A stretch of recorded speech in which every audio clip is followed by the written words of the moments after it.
Hello, everyone, and welcome back to Season 3 of the World with Nate podcast. I'm your host, Nate Allison. This episode of the podcast is brought to you by our amazing sponsor, Cool Fit. He's a holistic health coach, Nick Cool. Take control of your health today. Let Nick know that I sent you. Thanks for supporting the podcast, Nick. I appreciate it. This guest is special because we share the alma mater. We're both West Delaware grads.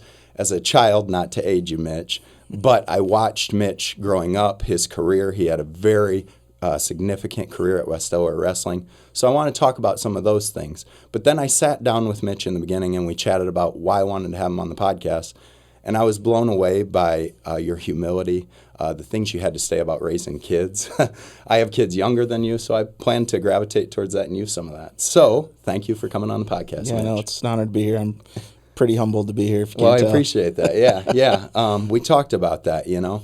You want to be shown in a good light and not come off wrong, but you had an incredible career at West Delaware Wrestling. You have records that are still standing in the wrestling room. What was your first introduction to wrestling? It's become a family tradition for the Peytons. You ask anybody in West Delaware, and they know that name in the wrestling community. But where did it start? You know, it's interesting. Mike Cole was a 1988 graduate of West Delaware, and Mike is a distant relation to us. He wrestled heavyweight, qualified for the state tournament in 1987, and got fourth. And I was begging Mom and Dad to go, and I didn't get to go. His still senior salty year, about that? yeah, still mad. His senior year in 1988, he qualified, and Jan and Kareen Messer actually let me tag along to the state tournament on Saturday. I was going to get to go for one day, and Mike ended up getting beat and didn't make the podium that year, and he was crushed, and I was crushed, quite frankly, you know, being 10 years old, and he was kind of the guy that spurred this all, and you know, Chris Lenz was the mini wrestling coach. Name, of course. Back in the day, and we used to have you know, mini wrestling practice back in the old middle school wrestling room. Yep, and been there. Yep, and you know, he was a huge influence. Coach Larry Atwater was a big influence, and then you know, back in 1991 was a really big influence to me with you know, Steve Lockey, Adam Hutchison, Daryl Vasky, Chuck Wright, Mike Brown. They were all wrestling. Yeah, Michael Doyle. And that was the year that they won the state title. As a Everybody's team. familiar with that. Yep. They won a team championship and they won the state dual title over in Cedar Falls, and I was able to be there for all of it. And you know, being in you know, roughly about 7th grade at that point, like, that's a very influential crowd at that point, and that was the identity that I wanted to go chase, was to be one of those guys. And you know, they had a highlight tape that year that you had to buy from Coach Litter, and honest to Pete, I'm not kidding you, I bet that VHS tape, I bet I watched it 1,000 times. That's awesome. I mean, like, just emulating everything that they were doing, watching how they competed, how they wrestled. And at the same time, there was a tape that Gable made called Dan Gable Competitor Supreme. Okay. And that VHS tape probably got watched over 1,500 times, just watching how the Brandses were practicing, and Tom Ryan and John Ostendorp, and again, idols to me at the time. Yeah. Because you know, one of my things I've observed is that young people tend to emulate what they see. Absolutely. And who's put in front of them. Exactly. And so, like, you know, I think of like the 4-year-old that walks up to the baseball to go to bat the first time. Yeah. What do they do with their bat? Whatever their they bang it on the plate. Yep. And so it's like we all emulate what we see. And Absolutely. so, like, there was a conscious and subconscious grind going on of like, hey, this is who my idols are, and this is what I want to be like. And that was where the fire kind of started, was watching those guys compete. What drew you to that? I mean, I know what I love about wrestling, the tenacity and hardcore and toughest sport, if you ask me. But what sort of things as a kid, you know, seeing those guys? You know, I think it's probably two things that I would say stand out was that, one, I loved the ferociousness of watching those guys compete, because they were they wanted to get the guys so tired and almost embarrass them. But, you know, I would tell you that I think they were ferocious gentlemen. Like, if you watch them before the match, during the match, and after the match, There was a ton of respect for their opponent, a ton of respect for the sport, and I've always said, like, you can be a ferocious gentleman on the mat. Absolutely. I'm not a big fan of arrogance. Yep. I've seen a lot of really, really good wrestlers that I don't stomach real well. Yeah. Because they're arrogant. Yeah. And I've seen a lot of really, really good wrestlers that I love because of the way they carry themselves. Yeah. And so that was kind of the mojo of that, was that you could be as ferocious as you wanted to and still be a gentleman. Yeah. But I think the second thing was the fact that you had to own the result. When you look in the mirror, if you were not happy with it, there was nobody else to blame. Can't blame your teammates. Nope. And I think that lesson has really been a big deal to me moving forward through life as well too. Absolutely. Around just, hey, you got to own the situation you're in. You got to own your attitude and belief system toward the situation you're Absolutely. in. And at the end of the day, you got to own the result. And I just had this conversation with my daughter this weekend that there's a difference between not liking to lose and hating to lose. Absolutely. And where that matters most is on Monday morning when you're going back to the training table. Coming back, yep. And, if you get comfortable just not liking to lose, you're probably not going to love the results long term. Right, you absolutely. You got to hate them. And it's got to taste disgusting in your mouth. Yeah, I mean, people have heard me say this before, but I probably hate losing more than I like winning. Absolutely. That's a true competitor. And I think wrestling probably brought that out. Hell yeah. And being so young, when you're introduced to the sport, you do have a younger brother. What did that look like in the Peyton house? My younger brother's name's Ryan. Nobody really knows that. They just call him 8-Ball. Yeah, that's all he's ever known. When I asked you, I just saw 8-Ball and I didn't want to sound stupid. No, all good. So 8-Ball was 3 years younger, and where did 8-Ball come? What is that? So we were both managers for the football team. Okay. Back in the day. So Coach, young and involved. Yep. Very involved, and those people who are put in front of you at that age, that's so important, right? Oh man, like Art Monahan was an idol of mine. Don Lockey, Steve Lockey. Todd and those Wegman. Are names in our community that are like, these are some of the best men that we have available. Yeah. Yep. That is awesome. And they were great guys back then. You know, they were great role models. You know, and I think what happened was like, you gravitated toward them. Like, they were attractive. Yep. And so you wanted to be like them. Absolutely. And that's always been something that I've taken note of. It's like, hey, how attractive are you being? Yep. Are you having people gravitate towards the way you're responding to things? Absolutely. And my situation with my brother was really unique in the fact that we were both very competitive. Ryan was very athletic. He didn't love wrestling near as much as I did. Yeah. He still loves the sport to watch it. Didn't love it to do it as much. Yeah. And so he did compete in high school a couple of years. Had a couple pretty good years of success. But actually played basketball my senior year. Oh, geez. Didn't even wrestle. Didn't even wrestle the same year. Okay. Yep. And so that was interesting at the house. But again, like, football was his love. Yeah. And so we each had different perspectives on it. Yeah. But it was always interesting because, again, 1995, 96, 97, there was no internet. Right. Everything was VHS tape, and so literally, like, we'd come home from a wrestling meet at Independence. And we'd all sit around the TV, and Ryan and Dad and my mom would watch the video that my mom made of the VHS tapes. Yeah. And literally, like, I would get the critique, 10 minutes after we got home. Because I always wanted to watch myself, and, there was always kind of a comparison in my head of around how am I comparing to what I saw in the 1991 VHS highlight tape versus what did I see compared to what I saw in the Dan Gable Competitive Supreme tape. Yeah. And, I could have won 15-2. And there was still probably 2 or 3 things that 8-Ball and Dad would be like, hey, this can probably get better. They held you accountable. They did. They did. And, I still am very grateful for that feedback. Yeah. There was times you didn't want it. Right. But at the same time, it was all meant in, improvement. Making you the best possible version. Yep. There's a little story probably not too many people know, but my junior and senior year, I used to make it a habit where every Sunday I would go out for about a 3-mile jog. It wasn't a run; it was just a jog, just to kind of get the kinks out and feel good. And my senior year after districts, the Sunday, taking that upon yourself as a high school kid. You knew you wanted to be better, so on a Sunday afternoon, you go out and you jog 3 miles. Yeah, just go out for a light jog. But again, like, it was part of like, chasing. I know, but as a high school kid, Mitch, I was like rolling around in the grass at school, to have that determination and drive and to know that that's who you wanted to be. Well, I think a little bit of it goes back to just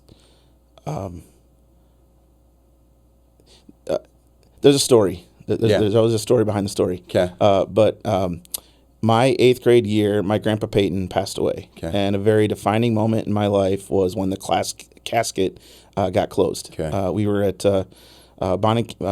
Camp Murdoch Funeral Home on North Franklin Street, the one that just got tore down. Yep. And in the front room, this was kind of my first time going through, the family part of a wake. Loss. Where you say your final goodbyes and you walk by the casket. And I was not prepared for that. Again, 8th grade, just going through puberty, emotions all over the place. And we walked in, got to say goodbye to Grandpa, which again was one of the hardest things ever I'd done to that point in my life. Mm-hmm. And we walked out, and Dad gave me a big hug, and he just, his comment was, everything you do, make the Peyton name proud.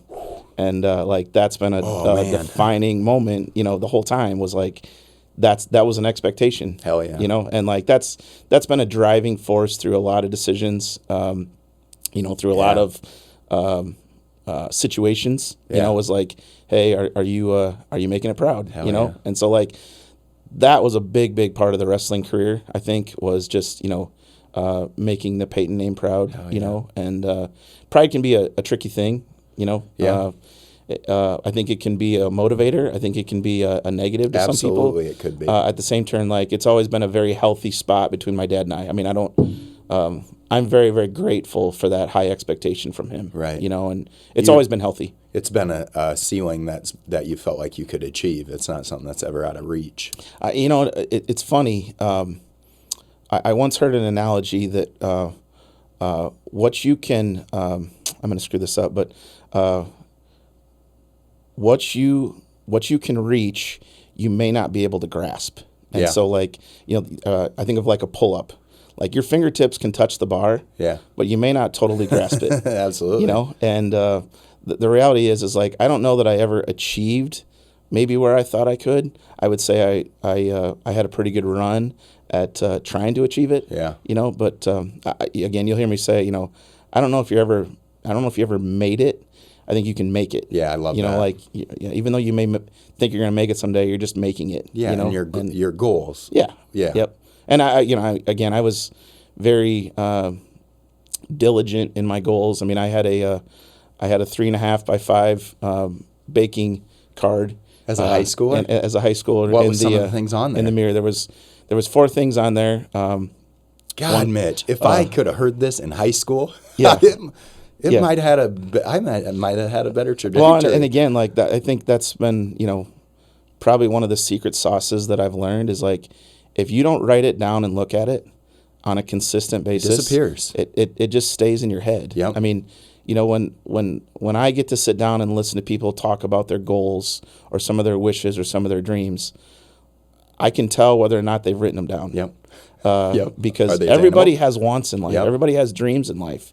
But I think very few people actually write them down and say, what's my game plan to go do it? To get this done. And even if you don't get there, I promise you're going to end up farther ahead than if you wouldn't have written it down. Hell yeah. And so, there was 4 of them. One was to be an all-state football player. Okay. One was to be a state Are you going to tell us if these are done at the maybe. end? We'll see. One was to be an all-state football player. One was to be a state champ wrestler. One was to be an all-state baseball player, which I ended up giving up baseball. Okay. And the other one was to be academic all-state. That is quite the freaking aspirations. And understanding how busy you have to be just to make an all-state in one of those sports. Yeah. Well, I mean, that was just again, I had some very influential people in my life. I remember and I'm going to forget his name, forgive me, but the first 4-time state champion came to school when we were in elementary school. And I should know his name, and forgive me, it's escaping me. You're going to catch shit for I am this, going to catch him. Yeah. But he came to school and he talked about how he wrote his goals down, and how he went to chasing them. Yeah. And that stuck with me, and it still stuck with me. I still, once a year I do new goals, and once a month I sit down and review them and say, how are we doing on progress? And it's just a big part of my mindset, I would say. So absolutely. As someone who also does that, there's no way you're going to get to your goals without attainable, actionable steps to get there, right? I think it's interesting, Nate, because I feel like we live in a very busy maybe even over busy world. Overstimulated. And, Absolutely. Ultra busy. Yeah. And I think we tend to let life happen to us. And if you don't have a course and some intentionality of what you want your life to look like, I think it's really easy for life to just overrun everything. And so that's been something I've learned maybe the hard way, is that if we don't have a game plan of how we want to do life, I tend to think that life just kind of happens to us. Life's going to do you. Yeah. Absolutely. Yep. I agree with that. That's been a hard lesson at times, but it's something I feel like it's starting to soak in. Hell yeah. Finally, we're getting that. Same. Yep. Yeah. Yep. Now, I know this is going to be hard for you to talk about, but I'm asking you to put aside the humility. High school wrestling, you were ultra successful. You have 1 or 2, I'm sorry if I'm mistaken, You're good, takedown records and most match points at West Delaware. Those are 20. It just got beat, which is good. This year? Yep. A year ago, Wyatt Volker took stud. down. Yep. Here in Cedar you Falls. And I, Panther. Yep. Hell yeah. Yep. When you come down to watch, Yep. I expect a phone call. I've been wanting to see him in action. Yep. He another great example of a West Delaware wrestler with, great belief system, humility. Yeah. I would say again, ferocious gentleman. Yeah. And he took that down a year ago, which is cool. Yeah. And then.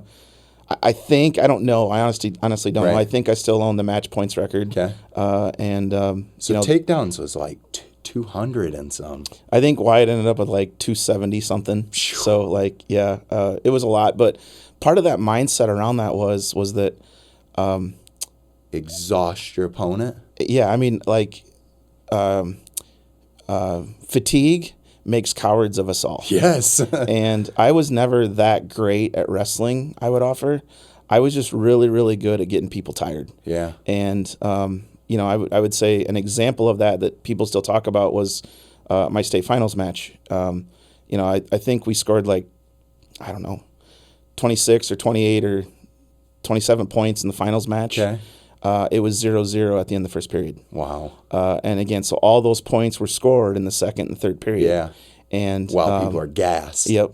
And so again, that was kind of one of the secret pieces to me, was I knew that if I could get people tired, I could score a ton of points. Yeah. But you had to take advantage of the first period in order to get them tired in the third period, because it's kind of like a football game or a basketball game.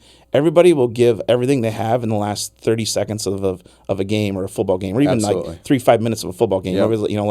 It's like, why throw the Hail Mary the last play? Why wouldn't you throw the Hail Mary the first play? Absolutely. It's Absolutely. like, well, we got nothing to lose. We're throwing it everything. Well, if you went with reckless abandon, throwing it all at the kitchen sink in the first period, hell yeah. How dead tired are they going to be in the fourth period when you're like, rain on them? Yeah, we're just gonna be ferocious and go attack and score a bunch of points. I have I would love to see the statistics someday of how many matches in Iowa wrestling have been won where somebody scored 8 points or more a match. Yeah. I feel like we have a lot of young kids that are so worried about winning that if they just went out and focused on scoring 8 points a match, how many matches would they win? A lot more. Yep. Yeah. And so don't worry about winning or losing. Just worry about scoring points. Don't you think some of it's the vanity and the culture that we live in right now? It's sexy to pin your guy in seconds. Yep. It's not sexy to go rounds with somebody and work your ass off. No, but I think the other byproduct of all that was, because I had so many takedowns and because I had scored so many match points, when it came to the end of the year at the state tournament, I was prepared because I had that many more reps in. The experience every meet that you're getting compared to the other guys. Somebody that has a 35-0 record with 1 takedown and 30 pins, I would argue isn't as prepared for the state tournament as maybe somebody with a 25-10 record that has scored 6 or 8 points a match. A lot different game. Exactly. In that. Yep. And you got to learn how to score points at the state tournament. And pins will do it if you're really, really good at some things. At the same time, my belief system was just, hey, I'm not going to get pinned in the first period. I'm going to get you dead tired, and we're going to score a bunch of points as quick as we can. And again, the continuous reps, I would say maybe made me a little better wrestler. I was just pretty good at getting people tired. Yeah, and the consistency. You're going to bring it from the start till the end. And I think the other thing, too, is it made me practice daily to be able to go out and do that in meets. I mean, I was, thinking about it today, just, like Kurt Hatfield and Brian Lochran were two of my training partners. And, we hated one another sometimes at practice, but we got better of it because of the way like the bar was raised in practice, because the way you practice is the way you're going to compete. Absolutely. Yep. And, that was a huge, huge lesson, I would say, that kind of propelled some things from a belief system standpoint. Yeah. Now, West Delaware wrestling, that wasn't the pinnacle of your career. What happened after your senior year? What did you decide to do? Interesting story. So I wanted to go to Iowa State and study agriculture. Agriculture has always been a desire of mine. Kind of makes me sick to hear that. I know, right? Yeah. Actually, I'm a big fan of Iowa State, the school. I cheer for Iowa State. Same. When we're not playing them, I cheer for UNI. When Iowa's not playing them, but I'm still a Hawkeye at heart. I was going to go to Iowa State. Mom and I went down in February to visit, and Jimmy Corcoran, Corcoran Furniture, knew Dan McCarney at the time. And so I had the crazy idea and the courage to go out and ask Jimmy, hey, any way you could make a phone call to maybe help me become a football manager at Iowa State. And so Mom and I went down in February, met 3 people, and pretty much they said, yep, we want you. Here's a full-ride scholarship to come down and be a football manager at Iowa State. And I'm like, sweet, cool. Dream fulfilled, Hell yeah. So we go to the state tournament, and things obviously went well. And Gable came up to me Saturday. Went well. Yeah. How did we finish? We won the state title my senior year. Gable came up to me after the finals that night. I was, sipping on a Coke and eating ice cream. And he's like, hey, what are you doing next year? I said, I'm going to Iowa State. And he said, no, you're not. Dan Gable. Yep. The Dan Gable. Yeah. This is like 3 weeks before the famous 1997 tournament at UNI where, scored the record points, 5 guys in the finals, maybe 6 guys in the finals, 5 champs. And anybody who knows wrestling knows exactly what you're talking about. Yep. Came up and said, hey, what are you doing next year? I said, I'm going to Iowa State. He's like, no, you're not. What did you think when this Dan Gable in Iowa, every kid, whether you're a wrestler or not, he's the epitome of the epitome. Yeah, I mean, I was shocked. I mean, I didn't think I was anywhere near on anybody's radar. Again, I'd had some letters from some D3 schools to go wrestle, and I didn't think I wanted to wrestle. I thought that chapter was going to close, and again, we were going to go chase some other goals. Yeah. And he's like, no, you were okay with that? Yeah. Oh, definitely. At that point in time. Yep. I mean, I wanted to go figure out how to get into agriculture, and that was the desire. And I thought, well, if we can be a football manager doing that and get your school and get my school, that's because I knew I was going to need to be busy. Yeah. That was a big part of it. So went to Iowa and visited, and got offered. Mr. Gable says, "Hey, you're coming to Iowa. Back your shit. Come on." Yeah, did and you can't say no. We accepted an offer in late April to go wrestle at Iowa, and I gave up a full ride scholarship for books and about $500 a semester. And so people look at me like, "Are you crazy?" And I was chasing a dream. Hell yeah. And so I am never gonna fault you for that, Mitch. Well, I mean, the irony in that is I help people with financial planning now, and so they're like, hold it, I'm trusting you with some things. Yeah, I'm not financially, sure about your decision, and you made that decision. That's kind of off. Yeah, it's not the where the cash was. Decision. No, definitely not. But it was chasing a dream and somewhat reckless abandon towards it. So got to the University of Iowa, met a ton of people. Josh Budke, Ben Shirk, Lance Kirby, Pat Kennedy were my roommates. Mike Zadek, Eric Juergens. I was wrestling Joe Williams constantly. That's awesome. In fact, got to go to the Pan Am Games with Joe Williams one time. Again, just what an experience. It was phenomenal. I learned a ton. It didn't go the way I thought it was gonna. What do you mean by that? One of the blessings that our youth have in Iowa is that when they're involved in a high school wrestling program, it's very relational. What do you mean by that? What I mean by that is your coaches are always in your corner. When you're going to battle as a wrestler, you create some bonds with people that are in that fight with you at practice, and it gets pretty deep. The high school level. Yep. And college is not necessarily that same way. College is very much a business. If you're not the guy, things change a little bit. And honestly, I was not prepared for that coming out of high school. Yeah, a young kid who... Yeah, 18, 19 years old, and I was used to having a really deep, close, intimate relationship with all of my coaches. At Iowa, there was 40 guys in the team, and they had They had to spread their time out, and it wasn't the same. Not that it was bad. Right. It was just different. Very different. And I wasn't emotionally mature enough to handle all that, quite frankly. And, I think the wrestling goes impacted because of that. I did get to wrestle one varsity duel in an Iowa singlet, which I'll always be grateful for. Hell yeah. At the same turn, it didn't go the way it intended to going in. But what I would share with you, it's taught me probably more than I ever dreamed it could have. Hell yeah. And it's been a huge blessing to my life. Isn't that wild how that ends up working? Oh, tremendous. And, I think it was hard to talk about at first. Coming from Delaware County, where you've somewhat created a little bit of an identity as a wrestler. Absolutely. To telling people, hey, I want to be done. I don't know what depression's like. I don't wish on anybody, but I would tell you for probably about 36 hours I was there when I finally got the gonads to go tell the coaches that I wanted to be done and mom and dad that I wanted to be done. And, that was tough. I was in bed for about 36 hours, literally like sobbing. And it was tough because not knowing if that was the decision you wanted to make or had the courage. I think it was more just getting rid of the identity and what people were going to think. Yeah. I would hate to guess how much energy and time has been spent worrying about what other people think, about your decisions. Yep. And what I've learned from it, honestly, is very few people care. Yeah. And not in an unempathetic or unsympathetic way, but they got their own shit to worry about. Yeah, and they just, at the end of the day, they want you to be happy. Yeah, absolutely, Mitch. And so it's been a huge lesson to me in multiple ways. Again, I'll always be grateful for what Jimmy Zaleski taught me. I'll always be grateful for what Tom and Terry, Lincoln McAravey, Darrell Weber, all those guys had a huge influence on me. And again, I'm blessed and grateful to have experienced that. Yeah, even the opportunity. Yeah, and to don an Iowa singlet, man. Yeah. To be in the state of Iowa. Yeah, and part of the challenge now is I look the way I do because I have no desire to go work out anymore. When in the Dan Gable Competitor Supreme video, Terry Brands makes a comment that we do things that make billy goats puke. Yeah, and it's that's true. It's dead ass. You've been through some things similar, I'm sure, with your armed services that you do things with your mind and your body that they're just unimaginable. Absolutely. And once you do that, the desire to go back and do that again is not real high. It's hard to push yourself to get back there. Yeah, but it's important we stay in the fight. Exactly. Yeah. But no, I know exactly what you mean. Yep. I love that. Yeah. So the chapter at Iowa closed. You ended up schooling there, correct? Yep. And what was that like?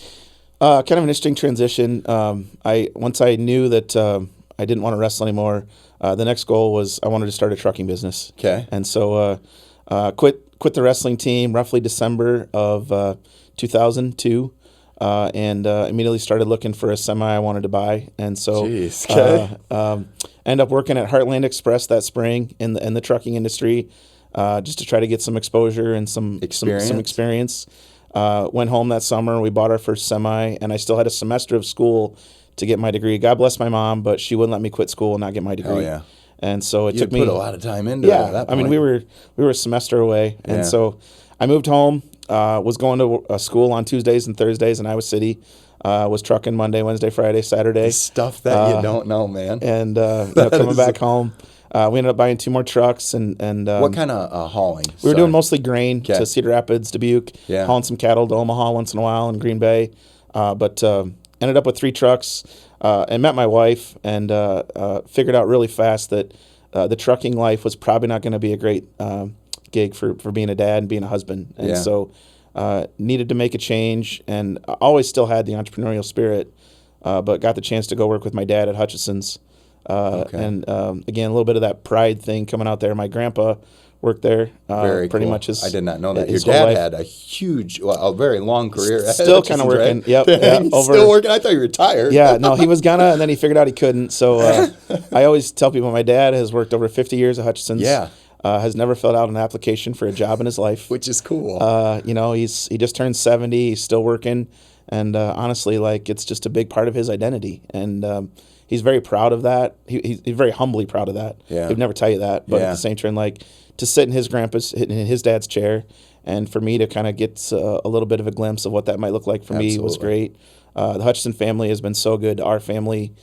in multiple ways. That's awesome. I just knew that I was going to have my own thing, and that was a big part of coming out of the wrestling. Was like there was other things to chase and other things to do. You felt that? Oh yeah, definitely. I mean, wrestling was hard to get away from, but one of our friends, Bob Murphy, approached me and said, "Hey, I think you'd be really good at refereeing wrestling," and so started to referee then that next spring and fall with some middle school stuff, and really enjoyed being around the sport again. And ended up getting to officiate at the state tournament eventually. Got to officiate in the state finals. I think I don't know, but I think there's a pretty small crowd of people that have wrestled in the state finals, refereed in the state finals, and coached in the state finals. Absolutely, dude. And one other guy I think that may have done it would be Bill Roths, but he's also sang at the state finals. I don't know if you're going to get that one, Mitch. You got a voice? Well, it's on the list. Okay. Probably nobody my wife probably didn't even know that, but like it has crossed my mind of like, what if you could be the only guy that ever wrestled, ref, coach, and sang the national anthem in the state finals. I'm down for you singing the national anthem. I don't know. I'm not a very good singer. I only sing in the shower. We can practice. We'll figure it out. Right? Yeah. We'll figure it out. Yeah. Hell yeah. I love that. Now you talk about you're back in the wrestling world, coming back to West Delaware, now getting back in with the refereeing and the coaching and having children who are going through your alma mater. What's that like? So my kids are young now, so these are all things that I think about. You don't want to put your dreams and aspirations on them, but you want to hold them accountable. Yep. How do you navigate that world? It's interesting. There's a story with a gentleman named Dave Hofer and Jared. So back in roughly around 2010-ish, Dave called me and said, "Hey, my son Jared's he's just coming off his freshman year, and I think he could use some individual work." And so what happened was we started to work out together off season and developed a really great bond with Jared and his family, and that was where I figured out the impact part of coaching was going to be a big deal to me, and that individual relationship and being able to give them a hard time, but teach some wrestling and have some fun doing it. And I think one of my strengths as a wrestling coach isn't probably teaching general technique. It's seeing how someone wrestles and saying, "Hey, put your hand here, or put your head here, or step this way." I would say it's very minute details is where I really feel like I can add a lot of value to kids, and he was at that point. And so that I think it was roughly around 2011. I'd gone from the dark side of refereeing and started to coach with West Delaware, and Jared ended up fourth at the state tournament that year. And fortunately or unfortunately, people don't always remember what kids place. Right. But they do remember that they were really, really good. Absolutely. And Jared was my first experience of knowing that we had a little bit of some direct impact on how he ended. He ended up getting beat his last match, but he beat two guys he had no business beating. Hell yeah. At the state tournament to place. And there's still a picture on my desk of me jumping up in the air with my fists in the air, being so excited for him. And I was hooked. Doesn't it feel so good to pass that on? Oh, I can't even explain that feeling. Yeah, it is. And the thing is like, to see someone go chase their dreams and be excited in the moment, like, to me, like that whole journey was I got more out of it than he did. And I think he got a ton out of it, You were just saying a ton. Exactly, but and at that point, our kids were, 8, 9, 10 years old. And so like it started the process of like, okay, maybe I can have some influence on our kids as well too as they come up. And I've been blessed to be around young men like Wyatt Volker as an example, and he did all the work, but at the same time, like I do feel like we've been able to bounce ideas off one another and have some deeper talks around where he's at mentally and what he's feeling emotionally. And like that was one of the blessings I took from my Iowa experience was that athletes need empathy once in a while. Absolutely. Even the studs, the hammers. Yep. And one of my favorite one-liners is accountability without a relationship is merely harassment. Absolutely. And that really, to me, goes back to that empathy piece of you have to put yourself in the other person's shoes and say, okay, why are they feeling this way? What's going on? And sometimes they need tough love. I mean, I've been in situations where you maybe wanted to give empathy, but sometimes they need tough love. Absolutely. And then I think as long as you can go back to that relationship as the core, to me, that becomes a big deal. And so, talking about my kids, that's my, I would say from experience, what I've learned going through with Jaden and Logan now, and now Nora hitting high school, is that if any parent would listen to me, what I would tell them is, as you make decisions around your kids, the activities they do and whether or not to push them, step back and ask, when this is all said and done, is this going to benefit our relationship? Hell yeah. Because whether or not they get a state medal, whether or not they're part of a state championship team, all those things are going to collect dust. Yep. And what you're going to be left with is the relationship. Yep, the relationship and the memories. And so, again, it's one of those things where I wasn't that guy 10 years ago. I would tell you I'm more towards that guy now. I love that. I think my relationship with all my kids is fairly healthy. I mean, we still have our challenges because I got to be parent first and friend second. Yeah. But at the same time, I do feel like there has been a good mix of empathy and accountability, tough love every once in a while, and just telling them things sometimes they don't want to hear. Nobody likes accountability. Right. I mean, when you go on a bender of a weekend and you eat and drink way too much, do you step on the scale on Sunday night? No, because that's accountability. None of us like it, but we all need it. Right, absolutely. And so, again, that's been something we've tried to, be parent first, friend second. But there's also been a dynamic of coach and parent as well, too. And one of the secrets I got from a conference many, many moons ago was that if you're going to be a dad that's coaching, you have to make sure your kids understand which hat you're talking to them on. Very strong. And so I've learned that I have to say, hey, this is coach talking, or this is dad talking. Yeah. And coach limits to me are something that's technical. So like, hey, are you hitting the volleyball the right way? Are you hitting the hole as a linebacker the right way? Are you doing a single leg the right way? Yeah. And what I've found is that kids respond to that much better 24 hours later when there's no emotion involved. To the coach aspect. Correct. Yep. That's strong to hear too. Because if you go up 2 minutes later after a match and they just got beat because they didn't do their single leg right or they didn't serve the ball right in volleyball, that's not when they want to have that feedback. Right. Where's too their emotional. head at right there? Too emotional. Yeah. But the other part of it as parent, I don't think you can be critical of technique as parent. To me, really it comes down to attitude, effort, and sportsmanship. I love that. Are all you can really do as a parent. And all you should do. Yeah. Attitude, effort, sportsmanship. Like no results based. Because again, if you're being a ferocious competitor, if I was to wrestle Cale Sanderson my freshman year in college, I could have wrestled the best match ever and still would have got beat. Yeah. Okay. Realistically. Yeah, I would have gotten beat. At the same turn, it's one of those things where could I have still wrestled the best I ever wrestled?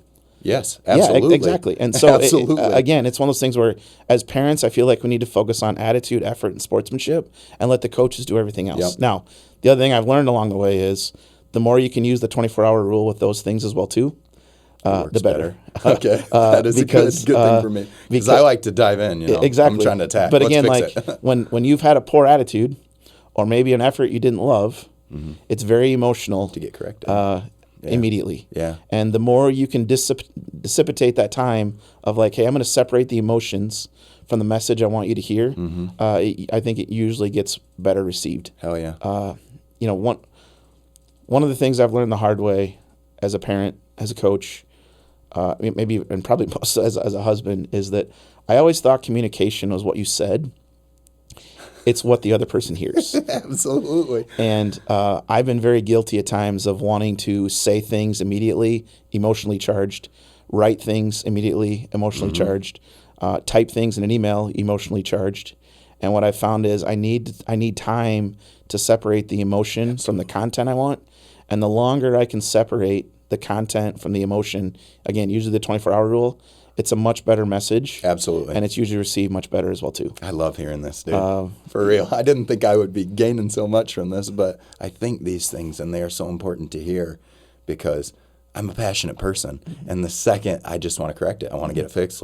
There's no sense in leaving it in the past. Let's just get it fixed. Sometimes that's not the best route. Well, I think that the thing we all have to remember is that as you get older, you get more emotionally intelligent. You know, one of my frustrations about we wrestling... should be getting... Yeah, you should. Yeah, that's fair. One of my frustrations right now about the wrestling community is that you go to these mini wrestling tournaments, and we'll have 200 kids in JK through second grade, and you get to the 7th and 8th grade bracket, and you can't even put together a bracket because nobody shows up.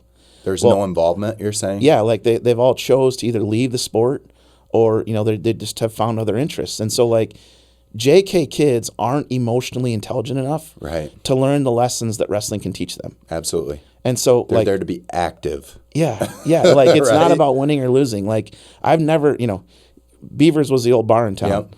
I don't know of anybody that walked into Beavers and ever said, "Hey, I got this in first grade wrestling." No, me neither. Even 5th or 7th grade. Okay, now you might talk about some high school varsity. You still might get harassed. Yeah, exactly, right. Stop living in the past. Exactly. But now you might talk about the 1991 state wrestling team because they were state champs. Okay, but the reality is like nobody remembers what your result was at that point. Absolutely. It's really about what lessons are they learning. Are you building a better relationship? And quite frankly, are your kids emotionally intelligent enough to do that? I'm not so sure that all JK kindergartner kids should be wrestling. Absolutely. I think they should probably be waiting until they are maybe 3rd or 4th grade, have a little more emotional intelligence to say, hey, I got beat, but what did I learn from it? Right, and not burning themselves out so young. Yeah, I mean, you think about it, wrestling's one of the first things where a kid is individualized in front of hundreds of people. Yeah. Potentially hundreds. And so, like, if they're not prepared for that, they walk out and they've got mom or dad screaming at them on the side of the mat. And all of a sudden it's like, holy cow, this is not fun. Right. This makes me uncomfortable. Sick. I feel sick. I'm not used to being in the limelight. Like, and all of a sudden they have a poor experience. We're talking about little children. Yeah, they have a poor experience, then what happens? They never want to go back. Yep. You know, and so again, like, I get way on my soapbox about this, but I think all mini wrestling meets, everybody should be in the stands, and it's just kids wrestling. They shouldn't even be coached. Yeah. They should just get to go out and wrestle. The 2 kids show up on the mat, yep. The refs stand there. Yep, and people are going to argue with me, and I don't care. Like, at the end of the day, our sport would be better off if those kids didn't have to deal with parents screaming at them on the side of the mat. And you're saying it out of a place of love and importance and fostering future relationships. When I heard you talk about that piece at Iowa, and nothing to disrespect Iowa, they're one of the greatest programs in the nation, but I can see it going from a relationship, a team, family, to business. Yeah. And that's unfortunate. That's unfortunate to hear. I understand it. I think again, like, we could probably spend a whole other hour talking about this, but I don't know that the average person in the public understands the pressure put on Iowa wrestlers and the pressure they put on themselves to not only go win, but dominate. Yeah. And the reality is, like, the sport has evolved so much that, like, you're doing really good if you win a match by 1 or 2 points in college. You know, and the expectation is they're supposed to go out and, like, tech fall everybody. Yeah. You know, and, like, the whole team. Yeah, every weight class should win by tech fall or pin every match. Yeah. And, like, that's not going to happen. No, not nowadays. But when it doesn't happen, there's comments on social media that, like, people are failing. That's not failing. Like, that's competing hard and maybe things not going your way that match. At the pinnacle of the sport. Yeah. Yeah. Yeah. And so, again, like, there's pressure on the athletes. There's pressure on the coaches. You know, one of the things that I always think about is, it's a few years ago now, but Iowa shared the Big Ten title with Ohio State a few moons ago. And when you go look at the team pictures, one team is smiling, joyous, happy that they won a Big Ten title, and the other one is purely straight-faced. Which is hard to even see. And again, like, that's not, that to me is the pressure that these athletes feel. You know, I mean, I don't think Spencer Lee was upset. I think Spencer Lee got beat. Yeah. And again, he was gracious in loss. You know, I think he's done more for the sport than a lot of people have in a really long time. It's going to be fun to watch his next steps. It's just, again, the perspective that I got from Iowa has been so real and so beneficial. I'm so grateful and blessed that I got that experience. Yeah. It's given me a ton of perspective. For life. Yeah. And when you look at it from the outside or from where you started your journey, that probably isn't how you anticipated or envisioned it going. No, when you go to Iowa, you dream of being a 4-time national champion. Hell yeah. You know, if you are not dreaming of that, you're not welcome at Iowa, probably, right? I mean, it's just that's not the expectation. Yeah. You know, like, you're expected internally and externally to go win 4 national titles. Oh yeah. And after that, you're supposed to go win an Olympic title. Yeah. And the reality is injuries happen, life happens, and it's such a great sport. The same reasons you love it can be the same reasons you hate it. Yeah. It will humble you fast. Hell yeah. At the same time, like, I am so grateful, blessed that wrestling is in my life. The lessons that you've taken from it. Yeah. But you've had to be willing to receive those lessons as well, and that says a lot about you, Mitch. I think, again, I would share for any parent listening that I've really had to learn that you don't win or lose, you win or you learn. You win or you learn. And again, like, when you get beat, there's reasons you got beat. Absolutely. And so, like, to me, you only fail if you don't learn anything. Mm-hmm. If you learn from what happened, that's a win. I mean, chalk that up as a W. Yeah, exactly. And again, like, with that self-improvement and mind talk of that, to me, that's where people keep getting better. I hate the word fail, because to me, fail is just not getting back up. Yeah. To me, dead. To me, you either win or you learn. Yeah. I don't think I would offer that what some might describe as failure, some might be the greatest lessons some people have ever learned. Absolutely. So to me, you win or you learn, and I hope we can get to a point in society where our parents see it that way. Hell yeah. Because then we'd have more kids wrestling in 8th grade than what you do now. Than just doing in JK and kindergarten. Right. Yeah. From somebody who's lived it, who's in it, who's had kids through it, you're a perfect person to hear it from. I mean, now I wouldn't say we've done it perfectly. I would say that we've learned some lessons along the way. Yeah. And I think my perspective as a previous Division I wrestler gives me some perspective to all this as well too. Because again, I heard a comment one time from Ed Thomas, the old AP football coach. Yep, absolutely. He was asked one time at a conference, like, how do you know if you're doing the right things? And he said, I'll tell you in 20 years. Oh, the impact that you have. Like the it reality doesn't have is, to be today. Yeah, it wasn't about the state titles for Ed. It was about the product he was putting out. Yeah. And so, again, I think as coaches, as parents, as potential leaders in the community, I think that's where you really measure how successful you are, is what's the product down the road 20 years. As husbands and dads and moms and wives and community leaders and business leaders, like that to me is where all this really culminates. Again, like, we're all still works in progress. Yeah, every minute of every day, right? Yep. Yeah, and if you're not pushing to get better, you're falling backwards. Yep. Having a son at your alma mater, there are quite a few people now within that coaching staff who have wrestled there and been a part of that program. What's the draw? We talked before a little about being attractive. And I really think that, Coach Voss, Coach Litter, Coach Lenz, I mean, that's the backbone of the culture. Those guys have been around for decades now. They have. Consistency. Every wrestler that steps in there is important.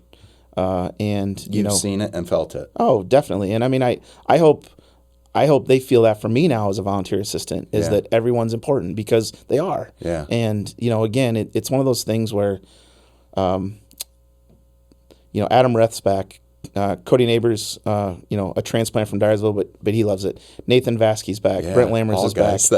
Jake Voss is back. I mean, I'm going on record as saying someday Wyatt Volker is going to be back. Hell yeah. I think Jaden Peyton's going to be back. I think Jared Voss is going to be back. Like, we're manifesting that right now. Yeah, we are. Hell yeah. and again, like, it's one of those things where the belief systems and the culture are attractive, I believe. And, I think there's a lot of local examples of that. I mean, Don Bosco, Coach Hogan, Coach Oatner, Waverly, Coach Whitcomb. Like, people have these belief systems and they become attracted to people. And so it's like, how do they have 30, 40 kids out every year? It's because people want to be a part of that. Yep. And so, to have guys like Adam Reth and Brent Lammers and Nathan Vasky and Neighbor and Brian Klaus, like so cool. All these guys want to come back and be a part of this, but I think part of it is that we've been so blessed by what we've been given that we want to give back as well too. Oh yeah, that's a strong sentiment. You have a lot of knowledge and experience to give to those youth. Well, and I think it's been interesting. We've started to do a little bit more of some individual connections, and so like coaches are being able to go deeper with relationships. Hell yeah. Instead of maybe wider, which I think is actually going to be a benefit to the program as well too. Yeah. I mean, because everybody, you can't have your natural attractions, you know, and absolutely. Even though we've got 10 coaches, like we're all a little bit different, in good ways, you know, and so the sum of the parts is great, you know, and everybody responds to those little pieces differently. So, we've had kids before that I probably wouldn't have been the greatest fit for. Yeah.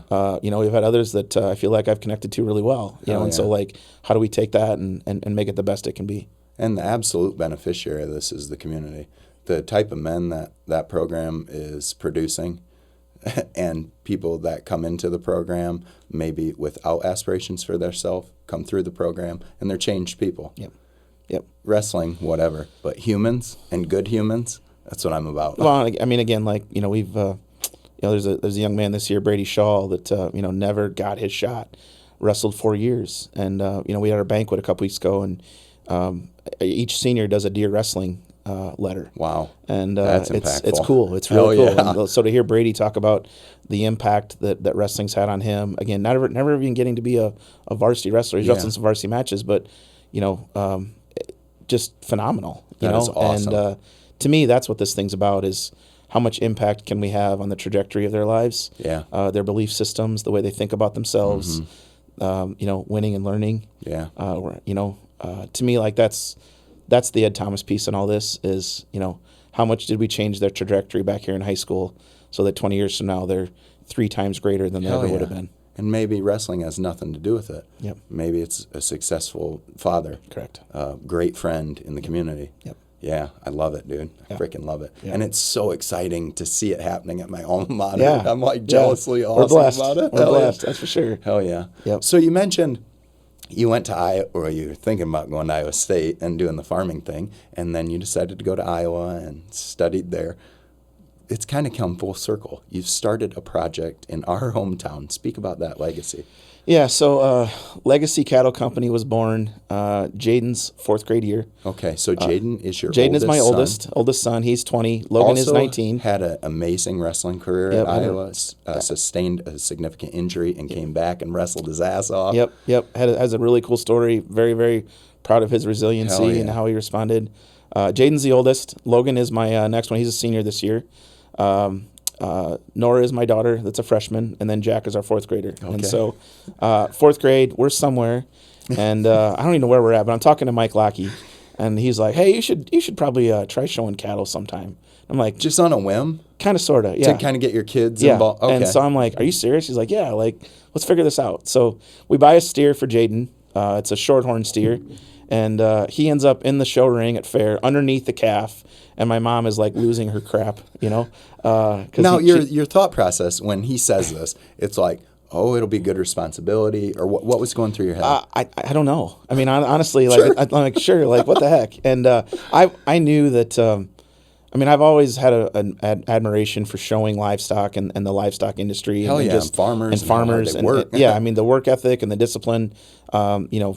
They have to get up and feed things in the morning even if they don't feel like it. No days off. No. And sounds a lot like wrestling. Yeah, exactly. And, I think it became an attraction. And so what happened was Jaden showed the steer, did great, but all of a sudden it's like, hey, I think this is the good Lord talking to me. Like, Mike Lockey was gracious enough to let us do this, that like, what would a dream look like if we had a place someday that we could have other kids that wanted this opportunity that maybe wouldn't otherwise have a place to do it. City kids don't have that opportunity. No, they don't. And so like we stayed at Mike's for a couple more years. We started to buy a few heifers and started to have some babies, which was a ton of fun. Yeah.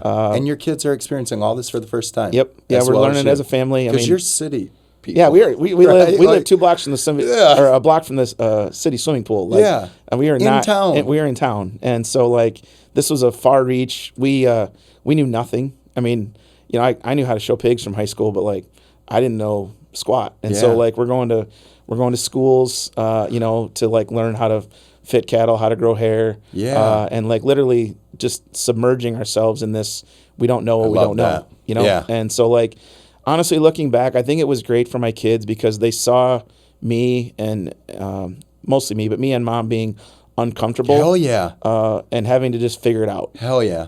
My wife hates it when I say just figure it out, but like that's kind of the story of my life is like just figure it out, you know? Yeah. And so and like we had spoke about, how many people let life happen to them? And if you're not figuring it out, life will happen to you. I think it's a strong sentiment. It is. And again, like we outgrew Mike's. He was growing in cow numbers and quite frankly just didn't have space for us.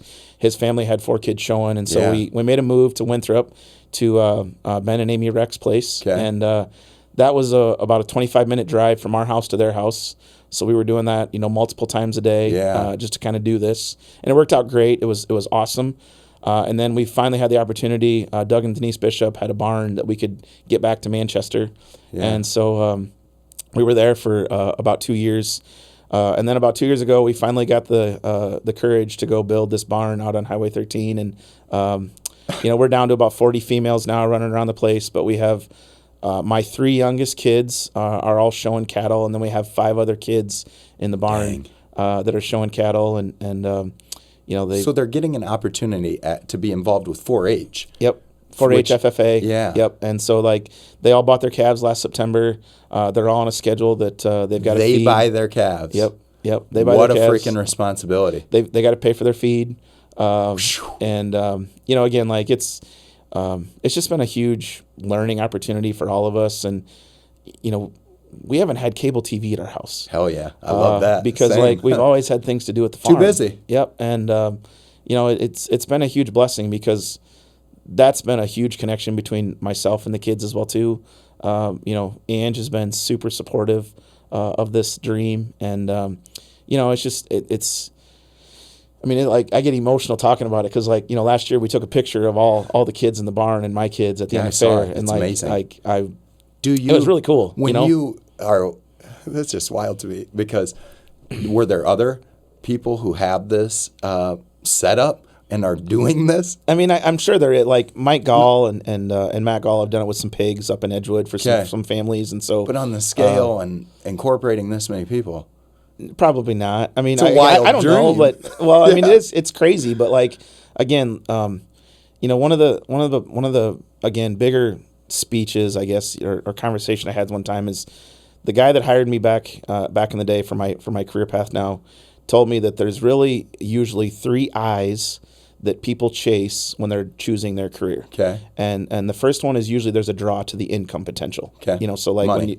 when you want to have a certain lifestyle and things like you're usually drawn to how much money could I make in this career path. Second thing he talked about was the independence. What's the flexibility of the job? Do you have time to go be a dad? Do you have time to give back to your community? What does the flexibility and that time look like? The third I he talked about was impact. And, what he told me was, he said, Mitch, the older you get, the order will reverse. Oh, absolutely. It'll become much more about the impact and independence than it will ever be about the income. Yeah. And I would tell you he's right. Absolutely. I would say that even too. And so, again, it was kind of, I would say, courageous to name our cattle operation Legacy Cattle Company, because I'm sure people were like maybe sneering and saying, what the heck is he doing naming it Legacy? But the reality is like that's I hope to be something that people remember us for long term, is like, hey, we really wanted to create an opportunity where kids could learn these ag lessons and have these opportunities. I mean, all these kids get up twice a week to do chores at 6 a.m. Which is saying something about kids today getting up at 6 a.m. Yeah, well, I mean, to work. But I think our country needs more of that. Hell yeah. I mean, we've lost some of that. Mm-hmm. And, I could go on a whole nother tangent about that. But, one of the things that I've witnessed, I guess, the last few years is that I feel like our country is at a point where our forefathers wanted to make it better for us. And I feel like we've screwed that up and tried to make it easier for us. And it's not the same. Better and easy are not the same. No. And I feel like this cattle thing has been a way for us to say, hey, you're going to learn some lessons. It's going to make it better for you, even though it's not going to be easier. Absolutely. I mean, we're getting ready to start we call it our hair growing season. So show cattle have about a 120-day hair cycle. Okay. And so literally Stuff you don't know. You learn that? You learn that, right? Yeah. And so we're literally going to take most of their dead winter hair out, which you do with a comb. They actually like it. And so then we start this new 120-day process to start growing hair. as much as possible. And so the kids will be literally rinsing every day. It takes about an hour a calf. Wow, yeah, that's a lot of work. And it's a big commitment, but Yeah. it's every day. And like to me, like that's part of this lesson and this trajectory we want them on as far as learning the responsibility and Consistency. Yeah. Another life. You're taking care of a cow, Yep. you know? Yep.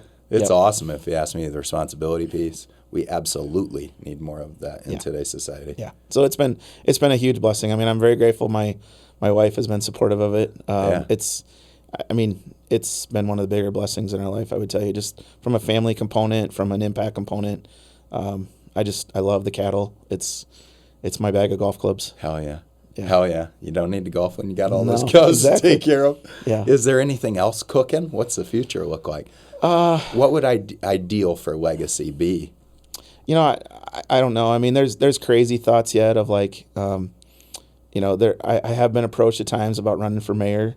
Yeah. You know, I think we've had a really, really good regime of leadership in and around Delaware County, Yeah. but I'm not going to lie, like that's on the radar screen for Hell maybe yeah. post kids. Yeah. I feel like dad is the most important role right now. Yeah. That's you know, strong to hear too, Mitch. Yep. A lot of us put that hat to the rear for our careers or for a certain job and that needs to stay front and center. I think a lot of these things in our society get cleared up with present strong dads.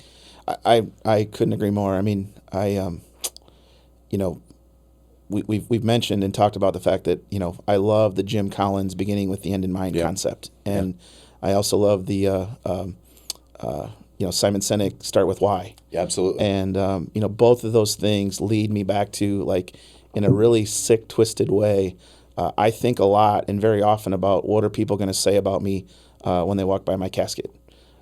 Feel, think, and say. What are they going to feel, think, and say about me when they walk by my casket? Absolutely. And the most important people, what I care about, what they feel, think, and say when they walk by my casket is my wife and my kids. Absolutely, dude. And so, like, I need to keep that top priority.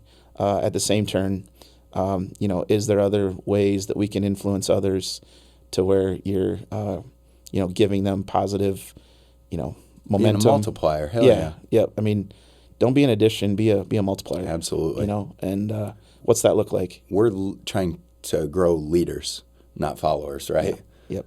Yeah, when you're speaking about the empathy and reaching people where they're at. You know, it's interesting though, Nate. I think, you know, going back to that comment of like growing leaders, what I've observed a little bit here lately is that I think sometimes people get scared of the title leader. Oh, absolutely. And so like they almost don't go chase it. And what I would offer is that I think we're all influencing one way or another. Absolutely. Which to me is like, you don't have to have the title of leader to exude influence. Absolutely. And so again, to me, it's really about how do we give everybody the tools to influence in a way where we're all moving the same direction. Yep. And we're all picking each other up. We're all pulling each other forward, you know, because I think part of, again, making it, instead of making it better, we've made it easier. I think this title thing has gotten in the way of some people as well too. Absolutely. You know, and so again, to me, it's like, how do we teach people how to be better influencers? Yeah. In where they can and where they need to be. Yeah, exactly. Right? Yeah. Yep. Hell yeah. Yep. Well, Mitch, we're about running out of time here. Yeah. And that's all the things I needed to touch with you, but you can't get out of here before the firing range. The this or that's that you're nervous about. Yeah, I know, right? I appreciate you coming on, dude. I seriously think the world of you, and it continues to gain every time we chat. I was really excited to hear about the high school wrestling, the record, holding that, having kids involved, and you blow away my expectations, dude. I immediately feel like a better person when I hang around you, and I really appreciate you taking the time to run over here from Manchester. Yeah.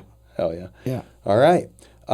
If you get a second, check out the amazing sponsors who are sponsoring the World with Nate podcast. Nick Cool of Cool Fit, Brennan and Brennan Family Dental, Mattress by Appointment in Cedar Falls here, and Stories in Motion with Kayla Becker is our newest addition to sponsorship. Thank you, Kayla, for your support. Without any further ado, Mitch, you ready to rock and roll? Sure.